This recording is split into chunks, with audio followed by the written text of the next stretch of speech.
পয়লা বৈশাখের দিনের এই কয়েকটি ধন্বন্তরী টোটকায় কাজ হয় দুর্দান্ত। আর্থিক উন্নতি হবেই গ্যারান্টি দিচ্ছেন বিশেষজ্ঞ জ্যোতিষীরা। এই কয়েকটি টোটকার মধ্যে একটি টোটকাও যদি করতে পারেন হাতে নাতে উপকার পাবেন, হবেই আর্থিক উন্নতি, কেটে যাবে নেগেটিভ শক্তি। পয়লা বৈশাখের দিন অবশ্যই করুন এই কয়েকটি টোটকার মধ্যে অন্তত একটি।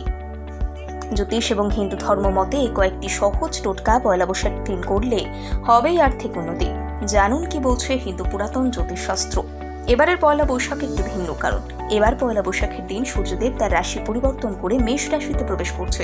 সূর্যের এই রাশি পরিবর্তনের ফলে অথবা সূর্যের গোচরের ফলে তৈরি হয়েছে বিশেষ মহাযোগ, যে কারণে এবছর যদি আপনি এই কয়েকটি টোটকা করতে পারেন, জ্যোতিষদের মতে আপনার খারাপ সময় কেটে গিয়ে সুসময় আসতে বাধ্য, আর্থিক উন্নতি ঘটবেই ঘটবে। 2024 সালের 14 এপ্রিল রবিবার পয়লা বৈশাখ। অনেকেই বিশ্বাস করেন জ্যোতিষশাস্ত্র, অনেকেই মনে করেন এই সমস্ত বুজরুকি। যাই হোক, তবে জ্যোতিষ মতে পয়লা বৈশাখের দিনে কিছু টোটকা মেনে চললে আর্থিক উন্নতি ঘটবেই ঘটবে। খারাপ সময় কেটে গিয়ে জীবনে আসবে ভালো সময়।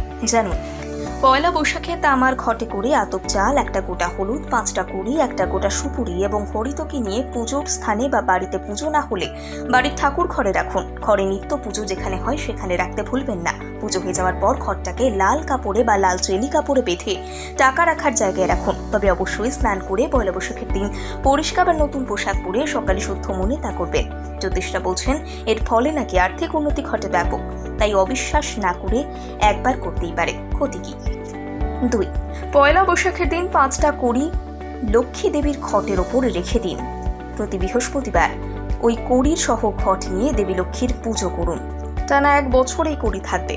পরের বছর নববর্ষের দিন আবার এই কড়ি তুলে নতুন কড়ি দেবেন। এতে মা প্রসন্ন হবেন, সঙ্গে সংসারে সুখ শান্তি বিরাজ করবে, সম্পত্তির পরিমাণও বাড়বে। 3. নববর্ষে ধন কুবেরের মূর্তি বা ধন কুবেরের যন্ত্র ঠাকুরের আসনে স্থাপন করুন। প্রতিদিন তো বটেই, প্রতি বৃহস্পতিবার এই যন্ত্রে জবা ফুল এবং বেলপাতা দেবেন, পুজো করবেন। এতে আর্থিক উন্নতি হবে। এর ফলে মা লক্ষ্মী সর্বদা বিরাজ করবেন আপনার বাড়িতে। 4. এদিন সন্ধ্যার সময় ধুনো জেলে তার মধ্যে 7টা তেজপাতা, 7টা লবঙ্গ এবং কিছুটা কর্পূর জ্বালিয়ে গোটা বাড়িতে সেই ধোঁয়া ছড়িয়ে দিন।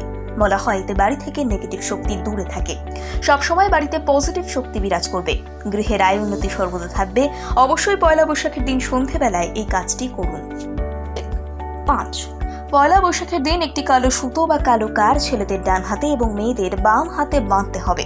এতে গুপ্ত শত্রুর হাত থেকে মুক্তি এবং শনিদেবের কুপ্রভাব অনেকটা কেটে যাবে এবং শারীরিক অসুস্থতা থাকলে তা ধীরে ধীরে দূরীভূত হবে। ঠিক এইভাবে হলুদ সুতো বাঁধলে বৃহস্পতি গ্রহের ভালো ফল পাওয়া যায় এবং মা লক্ষ্মীর কৃপা লাভ করা যেতে পারে। 6. 7টি লক্ষ্মী কড়ি এবং 7টি নাভি শঙ্খ, 7টি সুপারি এবং 7টি পদ্ম বীজ লাল কাপড়ে মুড়ে আতর মাখিয়ে ক্যাশ বাক্সের ভেতরে বা আপনার বাড়ির আলমারির মধ্যে রেখে দিন। ব্যবসায় শ্রীবৃদ্ধি ঘটবে। 7. নববর্ষের দিন সকালে 7টা আম পাতা গঙ্গা জলে ধুয়ে নিয়ে হলুদ, সিঁদুর এবং তেলের সঙ্গে মিশিয়ে আম পাতার ওপর ফোঁটা দিন। এরপর লাল সুতো দিয়ে আম পাতাগুলো একসঙ্গে বেঁধে দরজার ওপর টাঙিয়ে দিন। এরপর 5টা ধূপ দরজার ওপর ঘুরিয়ে ধূপগুলো বাড়ির দক্ষিণ পূর্ব কোণে পুঁতে দিন। এই টোটকা বাস্তু দোষ দূর করতে সাহায্য করবে। 9. পয়লা বৈশাখের দিন ঘরে গণেশের মূর্তি স্থাপন করলেও অর্থের দিকে খুব ভালো ফল পাওয়া যেতে পারে। 10. বাড়ির ঠাকুর ঘরে বা ঠাকুরের সিংহাসনের সামনে আলপনা দিন। ধান ছড়িয়ে মাটির ওপর মঙ্গল ঘট স্থাপন করুন। বাড়ির ঠাকুরকে পুজো দিয়ে ফুল, ফল, মিষ্টি নিবেদন করুন। সেখানে অবশ্যই লক্ষ্মী গণেশ রাখবেন। আপনি চাইলে বাড়ির ঠাকুরের সামনেই আলপনা দিতে পারেন। 11. হিন্দু ধর্ম অনুযায়ী গোমাতার সঙ্গে সব দেবতা বিরাজ করেন, তাই হিন্দু মতে বছরের প্রথম দিনটিতে গরুকে খাওয়ানো ভীষণ শুভ। 12. ব্যবসায়ীরা এদিন হালখাতার রীতি পালন করেন। নতুন খাতায় লাল কালি দিয়ে স্বস্তিক চিহ্ন আঁকতে হবে। তার নিচে 3টি বা 5টি কয়েনের ছাপ দিয়ে লাল কালিতে ওম গণপতায় নমঃ লিখে দিন।